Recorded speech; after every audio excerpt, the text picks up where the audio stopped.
Hello friends, আবারও একটি নতুন রেসিপি নিয়ে তোমাদের সামনে হাজির হয়েছি। এখানে নিয়ে নিয়েছি কিছু লাউ পাতা, এগুলোকে খুব ভালো করে ধুয়ে নিয়েছি। এবার নিয়ে নিচ্ছি লোটে মাছ। লোটে মাছগুলোকেও খুব ভালো করে ধুয়ে নিয়েছি।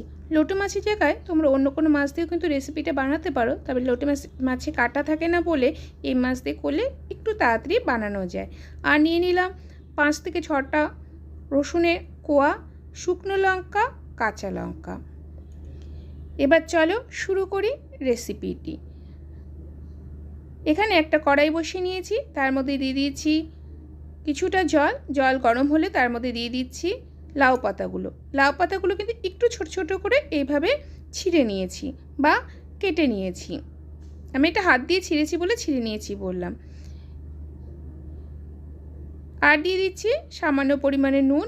এবার নুন আর লাউ পাতা এই জলের মধ্যে প্রায় 5 মিনিট মতো ফুটিয়ে নিয়ে জল ছেঁকে নেব। এখানে এক কড়াই নিয়ে নিয়েছি, তার মধ্যে দিয়ে দিয়েছি সর্ষের তেল। তেলটা একটু বেশি পরিমাণে দিলাম, কারণ এই রেসিপিটা কিন্তু তেলটা একটু বেশিই লাগবে। এরপর এতে দিয়ে দিচ্ছি পেঁয়াজ। এখানে মাঝারি সাইজের 2টো পেঁয়াজকে লম্বা লম্বা করে কেটে নিয়েছি। এই পেঁয়াজ এবার হালকা লাল করে ভেজে নেব। হালকা নরম হলেই চলবে, বেশি নরম করার দরকার নেই। এই 2 মিনিট মতো ভেজে নেব লো ফ্লেমে। আর দিয়ে দিচ্ছি শুকনো লঙ্কা 2টো, এগুলোকেও পেঁয়াজের সাথে ভেজে নিচ্ছি। এই দেখো পেঁয়াজটা অনেক নরম হয়ে গেছে। এবার এই পেঁয়াজ তেল থেকে তুলে নিচ্ছি।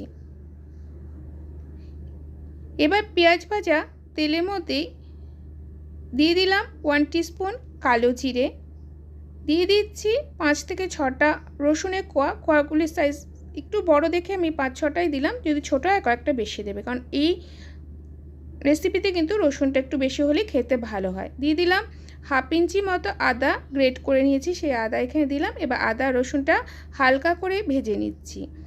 এরপর এর মধ্যে দিয়ে দিলাম কাঁচা লঙ্কা 2টো। তোমরা যদি ঝাল বেশি পছন্দ করো তাহলে লঙ্কা আরও বেশি দেবে, কিন্তু আমি 2টো শুকনো লঙ্কা ব্যবহার করছি দেখে এখানে 2টো কাঁচা লঙ্কা ব্যবহার করছি।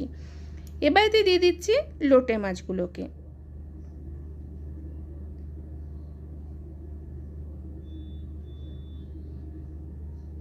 দিয়ে দিলাম স্বাদ অনুযায়ী নুন আর হলুদের গুঁড়ো।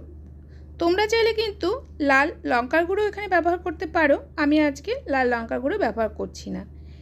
এবার এই নুন, হলুদ, রসুন, লঙ্কা, কালো জিরে আর লোটে মাছ একসাথে প্রায় 5 থেকে 6 মিনিট ধরে লো ফ্লেমে এইভাবে ভেজে নিচ্ছি। 5 মিনিট হয়ে যাওয়ার পর এর মধ্যে দিয়ে দিলাম ভাজা জিরে গুঁড়ো। বা জিরে গুঁড়ো দেওয়ার পর আরও 2 থেকে 3 মিনিট মিডিয়াম ফ্লেমে মাছগুলোকে ভেজে নেব। এরপর এতে দিয়ে দিচ্ছি টমেটো।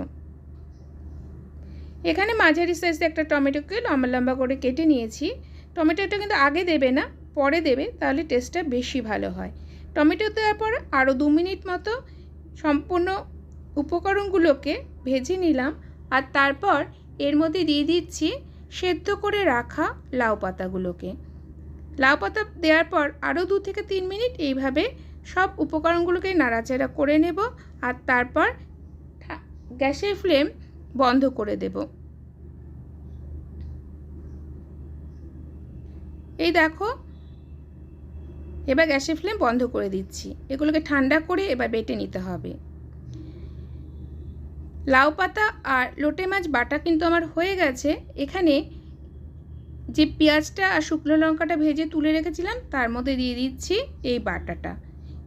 এরপর লঙ্কা আর পেঁয়াজ দিয়ে বাটাটাকে খুব ভালো করে মেখে নিতে হবে। এখানে কিন্তু কাঁচা সর্ষের তেল ব্যবহার করার কোনো দরকারই নেই। এভাবেই যদি তোমাদের কাছে ধনেপাতা থাকে একটু ধনেপাতাও দিয়ে দিতে পারো। আজকে আমার কাছে ধনেপাতা নেই বলে ধনেপাতা দিলাম না। পেঁয়াজ আর লঙ্কা দিয়েই পুরো বাটাটা আবারও ভালো করে মেখে দিলাম।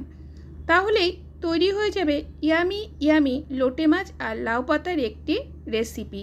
এই ইউনিক রেসিপিটি যদি কখনো তোমরা না খেয়ে থাকো তাহলে অবশ্যই ট্রাই করো। আশা করছি ভালো লাগবে।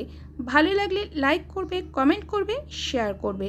যারা চ্যানেলে নতুন, চ্যানেলটি যদি সাবস্ক্রাইব করা না থাকে তাহলে চ্যানেলটি সাবস্ক্রাইব করে পাশে থাকার অনুরোধ রইল। ফিরে আসছি খুব তাড়াতাড়ি নতুন কোনো ভিডিও নিয়ে নতুন কোনো রেসিপির সঙ্গে। ততক্ষণের জন্য ভালো থাকবে সবাই। Bye bye.